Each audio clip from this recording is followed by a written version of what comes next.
Buenas tardes, estamos muy complacidos de que estés aquí con nosotros, Fernando.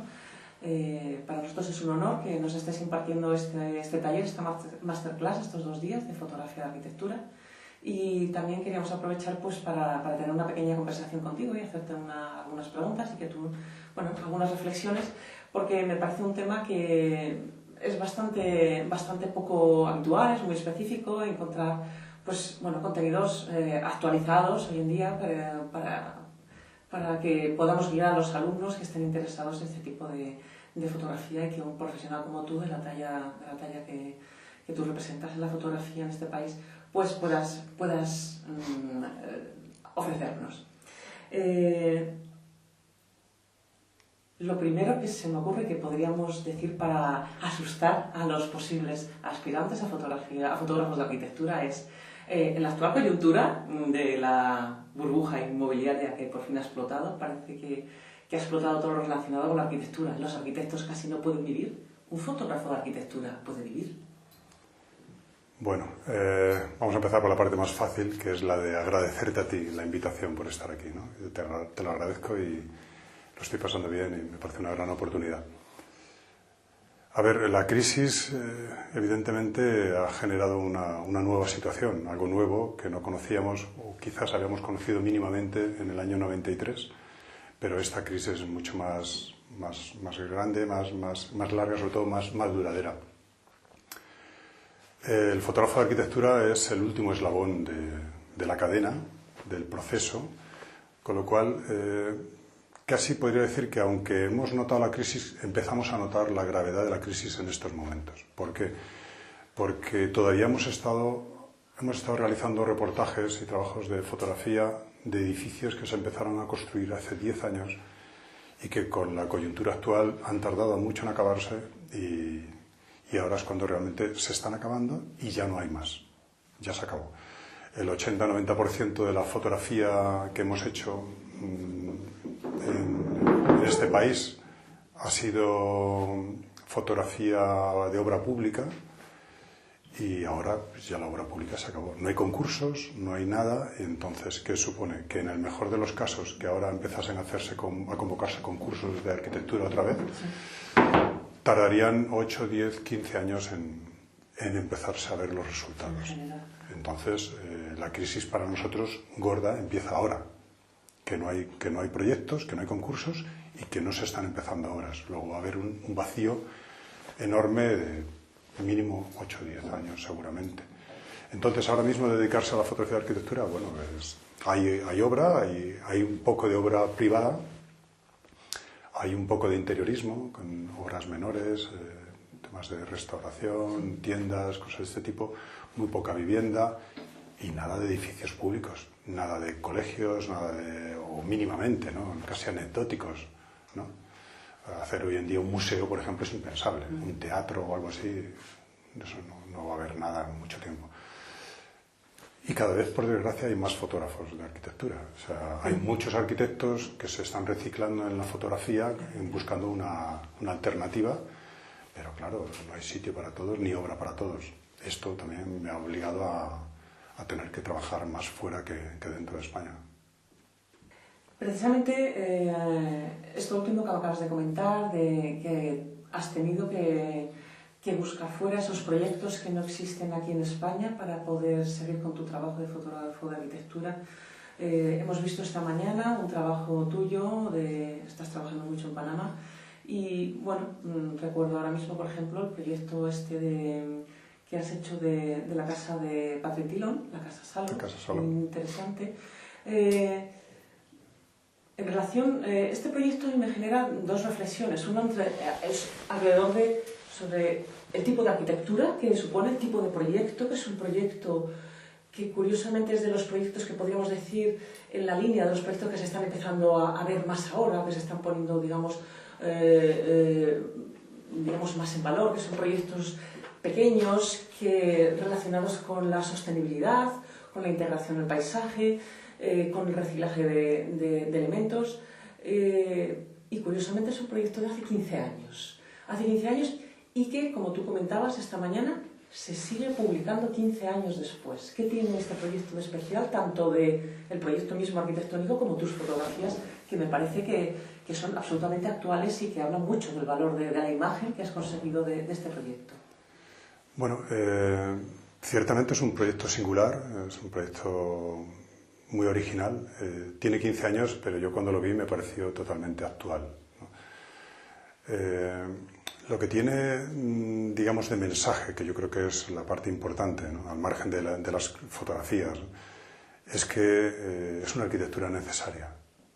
Yo creo que hoy en día hace falta una reflexión. Yo no soy arquitecto y probablemente a lo mejor no me corresponda a mí, pero como ciudadano, como persona de a pie que observa desde un lugar privilegiado el tema de la arquitectura, considero que es una buena reflexión pensar en qué línea debemos seguir para seguir haciendo arquitectura. Y yo creo que es una arquitectura sostenible, es una arquitectura en la que se utilizan materiales de reciclaje y me parece necesaria para hacer digamos, una arquitectura más acorde con el entorno, con el contexto donde está ubicada, que no sea agresiva, que se integre perfectamente. En una zona, por ejemplo, como Panamá, donde hay un abuso del aire acondicionado, pues esta casa plantea la no necesidad de utilizar el aire acondicionado y funciona. Cuéntanos un poquito más de cómo fue la manera, cómo te integraste en este proyecto y cómo lo sentiste y cómo ha sido luego el proceso de edición de este trabajo que se sigue publicando. Bueno, yo descubrí el proyecto con Patrick, yendo a verlo y pasando un fin de semana con él allí. Y bueno, quizás lo importante de estas fotografías es que reflejan el alma, la atmósfera de ese lugar, ¿no? Y yo creo que eso ha quedado muy bien plasmado en las fotos. Y luego, la sorpresa realmente es que yo pensaba que realmente podía tener un lenguaje acorde a las necesidades de hoy en día de las revistas, pero quizá ha superado esa primera previsión mía y realmente ha funcionado muy bien. O sea, revistas como Casabella lo han publicado, revistas en Japón, revistas en Estados Unidos, en Asia, ¿no?, alguna más también, e incluso El País Semanal la ha publicado aquí en su dominical. O sea, ha funcionado muy bien. Precisamente al respecto de esto parece ser que todavía hay editores inteligentes, ¿no? Vamos a hablar un poquito, vamos a hacer una reflexión en torno a la tecnología digital,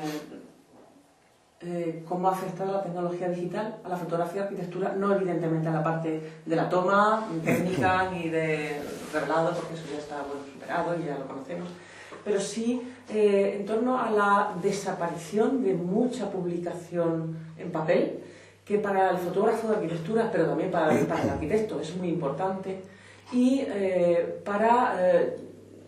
digamos, para esa pervivencia de la imagen de los trabajos y de la calidad, ¿no? Porque no es lo mismo una impresión en papel, en una buena revista. Con el ascenso de las publicaciones digitales online, cuéntame qué casuística hay, y qué consecuencias tiene esto, ¿no? Bueno, lo primero que tendríamos que decir es que es inevitable, o sea, la llegada a la revista online, todo el tema de Internet, todo esto está ahí, es una realidad en la cual nos tenemos que involucrar. Lo que quizá deberíamos exigir en estas publicaciones es lo que les hemos exigido a las revistas en papel, que tengan calidad, que tengan un proceso de edición y un proceso mucho más serio y con más criterio a la hora de publicar.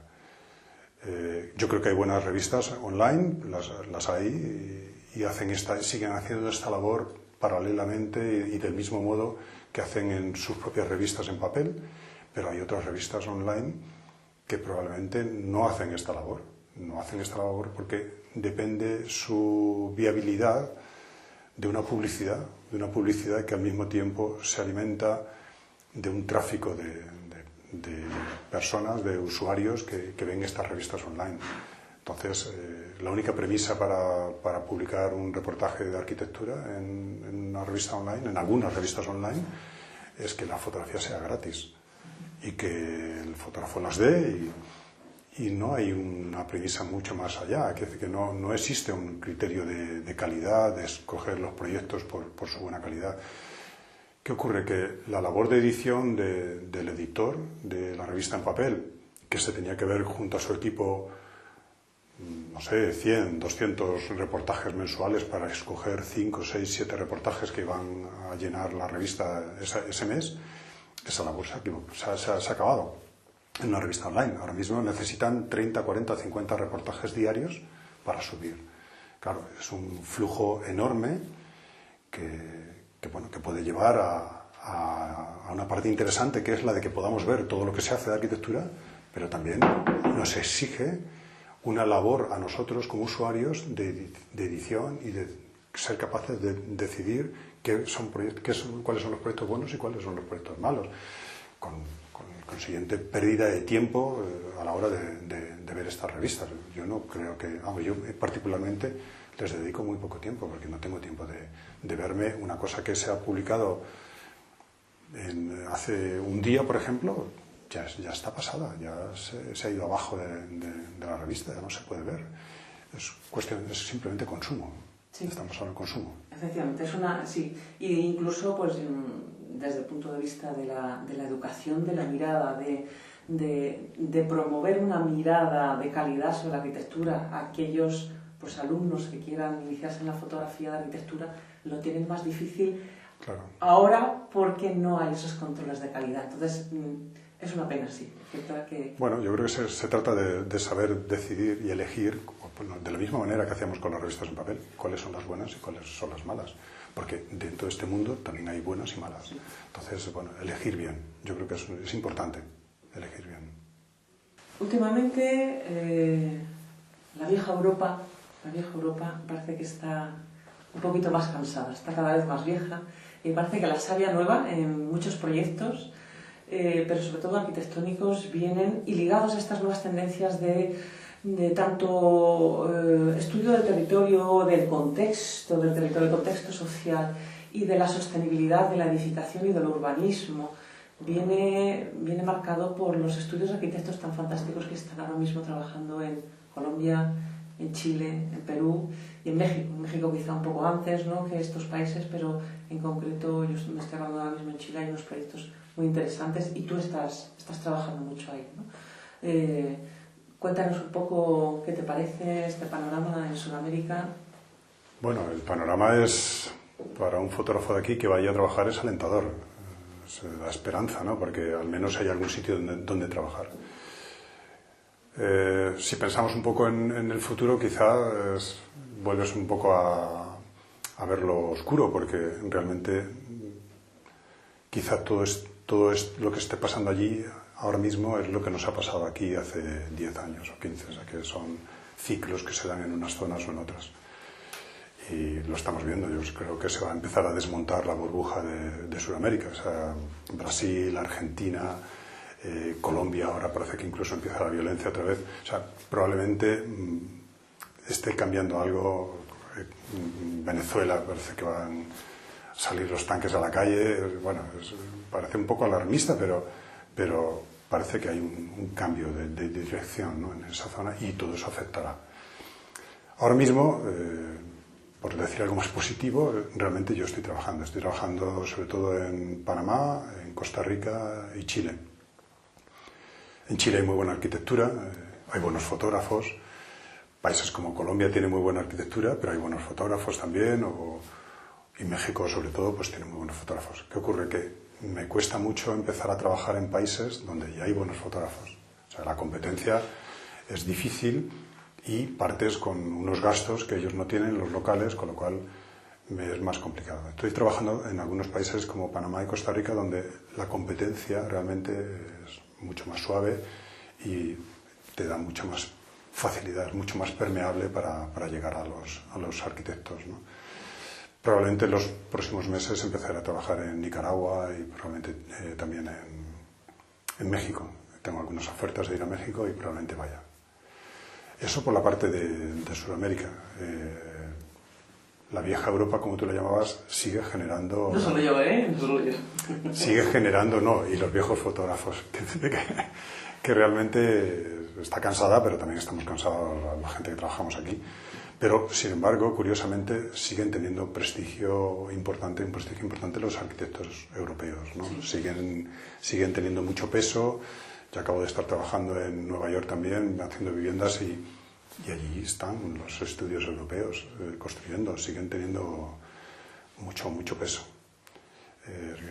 Los estudios como Big o Herzog o Perrault, todos estos están trabajando por todo el mundo, con muchos proyectos. En España está trabajando Mecanó, que el otro día estaba con ellos y me dicen que están por todo el mundo, que tienen más de 100 proyectos por todo el mundo, ¿no? Es una cosa impresionante, ¿no? Sí, es increíble.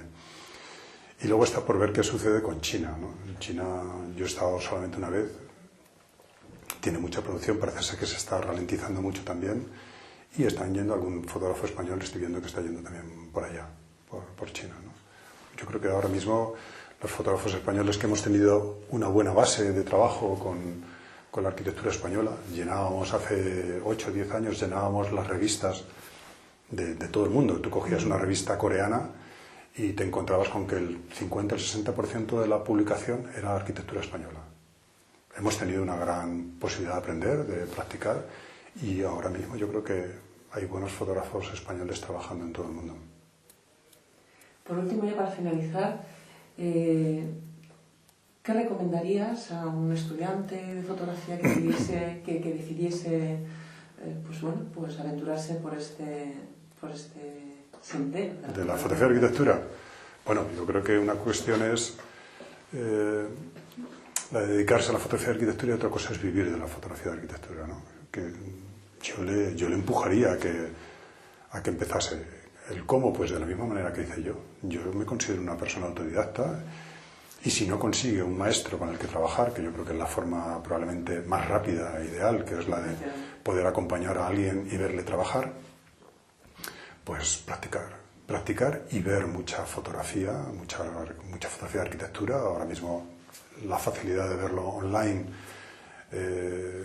posibilita mucho el aprendizaje, y comprar o intentar ir a las bibliotecas y buscar las revistas, que pueden ser más caras, pero que también tienen una buena fotografía. Se aprende como se ha aprendido siempre, viendo mucho, conociendo, y bueno, y yo creo que es la única forma. Otra cuestión ya sería después pensar que se puede llegar a vivir de ello. Hoy en día, por desgracia, es muy complicado, pero siguen surgiendo fotógrafos jóvenes que entran, bueno, supongo que con mucho esfuerzo, con bajos precios o nulos, y es la única forma de entrar. Es que no hay otra posibilidad, ¿no? en este mercado. No sé, eso es lo único que se me ocurre, que realmente el que le guste, que lo intente. Yo creo que tiene que intentarlo a la fuerza, ¿no? Después ya veremos qué sucede, pero en principio intentarlo. Claro que sí. Sí. Pues muchísimas gracias, Fernando, por habernos dedicado este tiempo, que ha sido muy interesante. Y nada, estás invitado a volver cada vez que quieras.